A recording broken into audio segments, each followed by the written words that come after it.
Well, I'm right now, especially after the election, I'm super sensitive to the concept of misogyny. So that's something that I would say I feel pretty strongly about today in my life, more than I did before the election, which is I wasn't a huge like feminist before the election, and then afterwards I was like, well, this is fucked up. The world is, or the US is fucked up. Sorry for the swearing. That's fine. It goes to YouTube. We have no ratings board to worry about. So, That's good. so you're saying misogyny is a problem in the U.S. at least. Yes.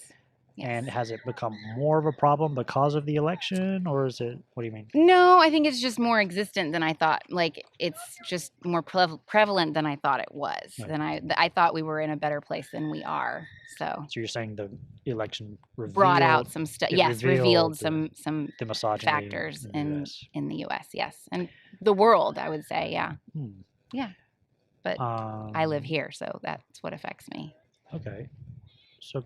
Could I get a sense of your confidence that misogyny is a problem in the United States? Yes. Say on a scale from 1 to 10? Let's say a good solid 8. An 8, that it is a problem. Yes.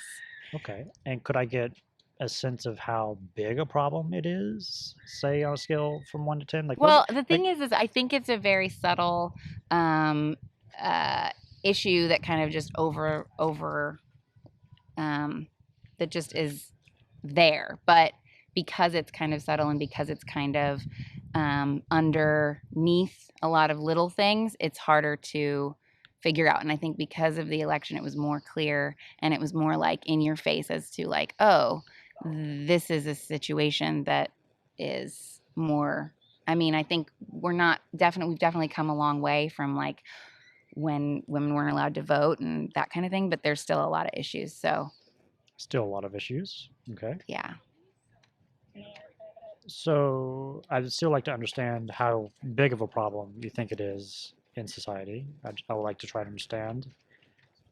So if what do you think is a 10 in terms of misogynistic societies ever? Oh my gosh, this is a tricky interview because now I feel like I think I guess, yeah, is a 10 crazy? A 10 would be like women being like like slaves or yeah. So I suppose you're right that if that's the degree that we're talking about, but I think it depends on what no rights, no respect, stuff like that.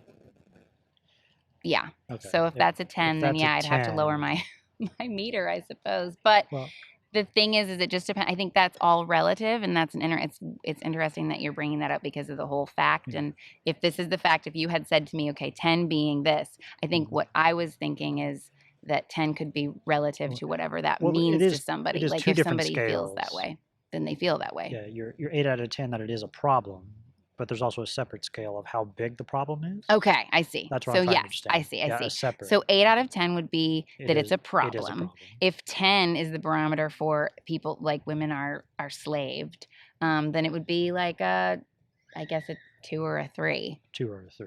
Yeah. Okay. Because we're not slaves. Yeah. What is? At least I don't think. What is what is a society today that is lower than a 2? In your mind? I'm sorry, say that again? Is there a society that exists today that is lower than a 2?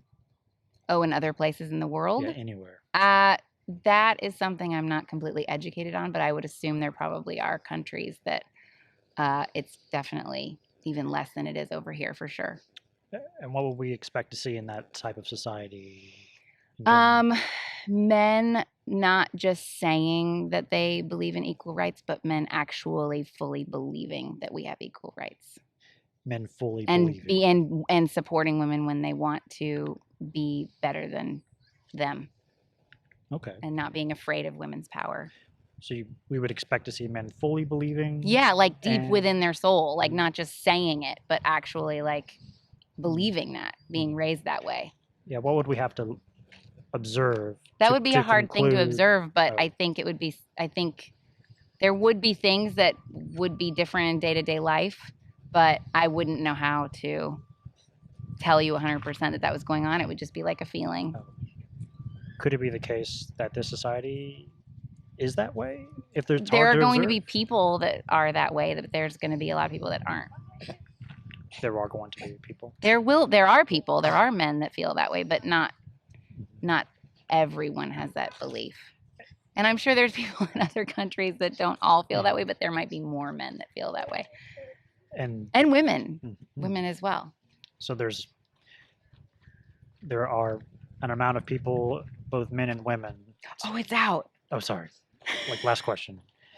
So there are an amount of people, men and women, that would raise the problem up to a 2 for this society, for that to be the case? I'm sorry, say that again. You're saying in order for a society to be misogynistic, they would have to not believe in equal rights and not fully support it? And yes, both men and women, and there are these people in the U.S. to make it up to a 2 or 3. Let's go. Yes. Yet we can't observe this to be the case. What do you mean we can't observe it? Like, we can't. It's hard to observe, or I think it's hard to know exactly how someone feels deep down within themselves. Yeah, how do we calibrate our scale of the problem? We would probably have to get data.